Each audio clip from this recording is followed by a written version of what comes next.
నమస్తే, మీరు చూస్తున్నారు ఎన్ఎన్టీవీ. తెలంగాణ వార్తలకు స్వాగతం.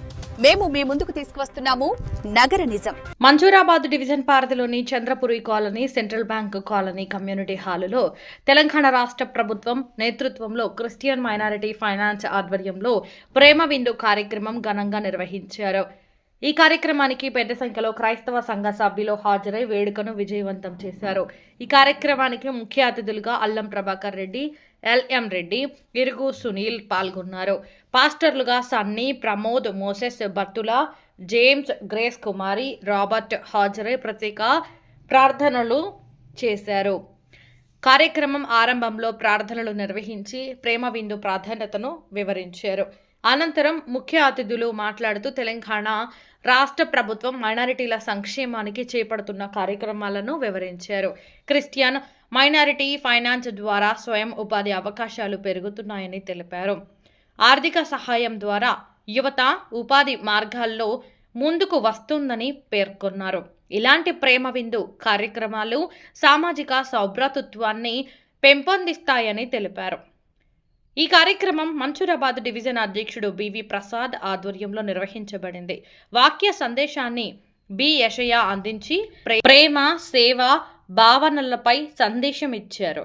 చివరగా అందరికీ ప్రేమ విందు ఏర్పాటు చేసి కార్యక్రమాన్ని ఆనందోత్సాహాల మధ్య ముగించారు. మంజూరాబాద్ డివిజన్ కు సంబంధించినటువంటి లవ్ ఫీస్ట్ ప్రేమ విందు కార్యక్రమాన్ని నిర్వహించడం జరిగింది. రాష్ట్ర ప్రభుత్వం ఏర్పాటు చేసినటువంటి నిధులతోటి యాక్చువల్గా డిసెంబర్లో జరగాల్సినటువంటి కార్యక్రమం కొద్దిగా అనివార్య కారణాల్లో లేట్ కావడం, ఈరోజు అన్ని చర్చిలకు సంబంధించినటువంటి పెద్దలు, క్రైస్తవ సోదరి మందులు అందరూ పెద్ద ఎత్తున ఈ కార్యక్రమానికి ఇచ్చేసి విజయవంతం చేశారు. అదేవిధంగా రాష్ట్ర ప్రభుత్వం క్రైస్తవుల పట్ల చేస్తున్నటువంటి అనేక నూతన కార్యక్రమాలు కూడా ఇక్కడ చర్చించుకొని ఇక్కడ వాళ్ళు చేస్తున్నటువంటి కార్యక్రమాలకు మద్దతు ఇవ్వడం జరిగింది. అదేవిధంగా ప్రతి సంవత్సరం ఈ సంవత్సరం ప్రతి డివిజన్కి 70 చర్చీలకు 30,000 చొప్పున ఇవ్వటం, ఒక్కొక్క డివిజన్కు 2 లక్షల రూపాయలు కూడా ప్రేమ విందు కార్యక్రమానికి ప్రభుత్వం ఏర్పాటు చేసింది. దీనిలో భాగంగానే ఈరోజు ఈ కార్యక్రమం నిర్వహించడం జరిగింది. రాబోయే రోజుల్లో మరింత పెద్ద ఎత్తున ప్రభుత్వ సహకారంతో ఈ యొక్క కార్యక్రమాలు నిర్వహించడానికి మేమందరం కూడా కలిసికట్టుగా పనిచేయడం జరుగుతుంది. హైదరాబాద్ డివిజన్ సంబంధించినటువంటి అన్ని చర్చెస్ టుగెదర్గా ఐక్యంగా ప్రేమ విందు జరుపుకోవాలన్నటువంటి కృత నిశ్చయంతో గవర్నమెంట్ వారి సహకారంతో వారు ఇచ్చినటువంటి ఆర్థిక సహాయంతో ఈరోజు ఇక్కడ ఉన్నటువంటి ప్రతి చర్చి నుంచి, ప్రతి సంఘం నుంచి అన్ని సంఘాల సభ్యులు, వారి ప్రతినిధులు అందరూ రావడం జరిగింది. అలాగే ఇక్కడికి అతిథులు, కాంగ్రెస్ పార్టీ నాయకులు, అలాగే పాస్టర్స్ అందరు రావడం జరిగింది. ఈ ప్రేమ విందు మనలో ఐక్యతను పెంచడం గురించి, అలాగే గవర్నమెంట్ మనకి ఏ విధంగా అటువంటి సహాయ సహకారాలు అందిస్తుంది దాని గురించి తెలియజేయడం గురించి, వారు మన పక్షాన ఉన్నారు, వారు చేస్తున్నటువంటి సేవలన్నింటినీ వారి కోసం మన ప్రార్థనలు కోరుతూ, మన ఐక్యతను కోరుతూ ఈ ప్రేమ విందు టుగెదర్గా జరుపుకోవాలి, ఒకరికొకరు పరిచయం చేసుకోవాలనే ముఖ్య ఉద్దేశంతో, అందరం కలిసికట్టుగా ఉండాలనే మంచి సదుద్దేశంతో ఈ గవర్నమెంట్ అనేది మన తెలంగాణ కాంగ్రెస్ గవర్నమెంట్ రేవంత్ రెడ్డి గారి సార్ నాయకత్వంలో సీఎం గారు మనకి అవకాశాన్ని కల్పించారు. వారికి అలాగే చైర్మన్ గారు దీపక్ జాన్ గారు, వారికి కార్యవర్గానికి మొత్తానికి కృతజ్ఞతలు తెలియజేస్తూ ఈ ప్రేమ విందును విజయవంతం చేసినటువంటి పెద్దలందరికీ నమస్కారం తెలియజేస్తున్నాం.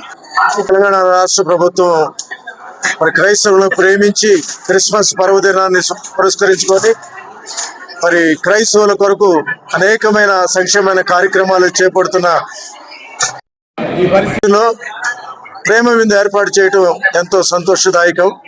మంజూరాబాద్ డివిజన్ ఈ యొక్క కూడికను అనగా ప్రేమ విందును ఏర్పాటు చేసుకోవటానికి ప్రభుత్వం వారు చూపిన చొరవను బట్టి ప్రభుత్వం వారికి నేను వందనాలు చెల్లిస్తున్నా. రాబోయే దినాల్లో కూడా క్రైస్తవుల పట్ల జరుగుతున్నటువంటి దాడులను బట్టి వారు పూర్తి రక్షణ ఇచ్చే విధంగా క్రైస్తవుల సంక్షేమం కొరకు పాటుపడేవారుగా ఉంటారని, క్రైస్తవులు ఎల్లవేళలా కూడా పాలకుల కొరకు, మనుషులందరి కొరకు ప్రార్థన చేసే వారుగా ఉంటారని నేను మరొకసారి తెలియజేస్తున్నాను. ప్రభుత్వాన్ని నడిపిస్తున్నటువంటి సీఎం గారికి, మంత్రివర్గానికి మనసురాబాద్ డివిజన్ పక్షంగా వారికి కృతజ్ఞతలు తెలియజేసుకుంటున్నాను. ప్రత్యేకంగా ఈరోజు ఈ గుడికి వచ్చినటువంటి మనసురాబాద్ డివిజన్లో ఉన్నటువంటి అనేక మంది దైవ సేవకులందరికీ, క్రైస్తవులందరికీ, రాజకీయ నాయకులందరికీ కూడా మనసురాబాద్ డివిజన్ పక్షంగా, క్రైస్తవ సమాక్ష పక్షంగా వారికి వందనాలు తెలియజేస్తున్నాను. దేవుడు వారిని, వారి కుటుంబాలని, రాజకీయ నాయకుల్ని, తెలంగాణ ప్రభుత్వాన్ని, కాంగ్రెస్ ప్రభుత్వాన్ని దేవుడు నిండుగా దీవించును గాక.